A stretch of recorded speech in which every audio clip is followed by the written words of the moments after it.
في كرة القدم في جريمة بتحصل كل موسم.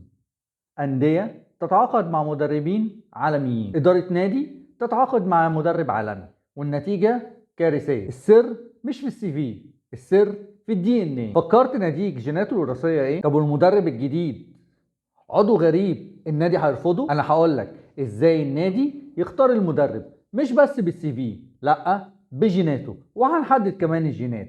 انا محمد ثعلب ودي دماغ ثعلب، يلا بينا نبدأ.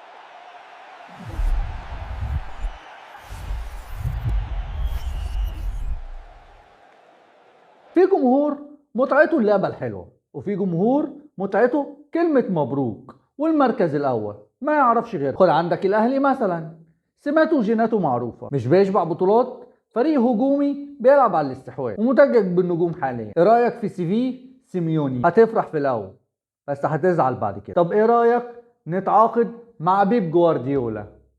برضه هتفرح في الأول بس هتزعل بعد كده.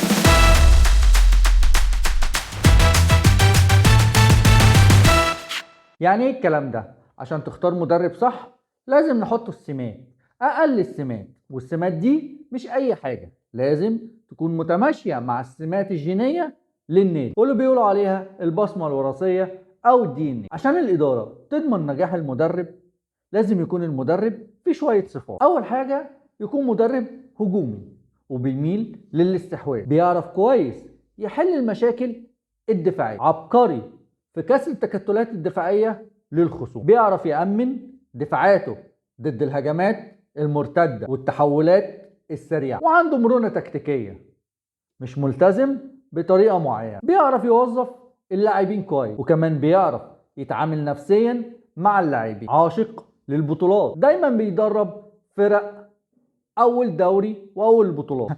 ايه يا عم كل ده؟ معنى كده ان انت هتجيب احسن مدرب في احسن دوري، يبقى انت عملت ايه؟ يبقى السي في هو الاساس. انا ما بنكرش السي في، لكن مش كل سي في قوي لازم ينجح. لكن مع السي في لازم يكون في سمات اللي احنا قلناها في المدرب.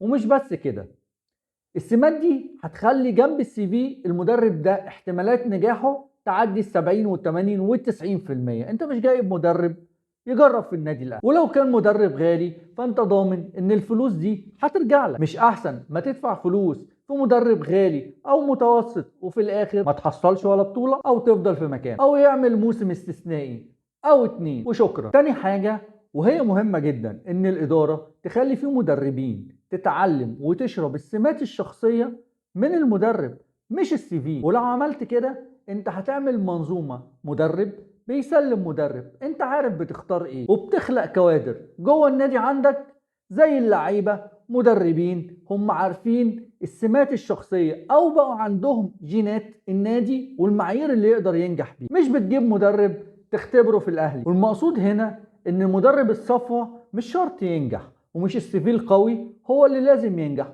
وعندنا امثله كتير في مدربين كتير السي في بتاعهم ضعيف ونجحوا مع الاهلي، وفي مدربين السي في بتاعهم كان قوي وفشلوا مع الاهلي. حد عرف ليه؟ انا وضحت لكم ليه. والنجاح مش بس فلوس انك تجيب مدرب سي في قوي، النجاح الحقيقي انك تبقى عندك مدربين بنفس السمات ونفس شخصيه النادي الاهلي. وفي الفيديو الجاي هنحط قواعد ثابته هنقيس بيها اي مدرب، ونقول هينجح ولا هيفشل، ومقدار نجاحه قد ايه، والمقاييس هتبقى صعبة. وعشان يوصلك كل جديد لايك وشير واشتراك. انا محمد ثعلب وانت في دماغ ثعلب، شرفتوني.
في عوامل بتأثر في الجينات أو هي اللي بتحدد الجينات: الجمهور، وده العامل الأساسي. 2 الإدارة. 3 الرموز. 4 طريقة لعب الفريق والطبيعة اللي بتختار عليها اللاعبين أو السمات الشخصية للاعب. علشان كده هتلاقي كل نادي مختلف عن التاني، كل نادي ليه سمات وليه DNA مختلف.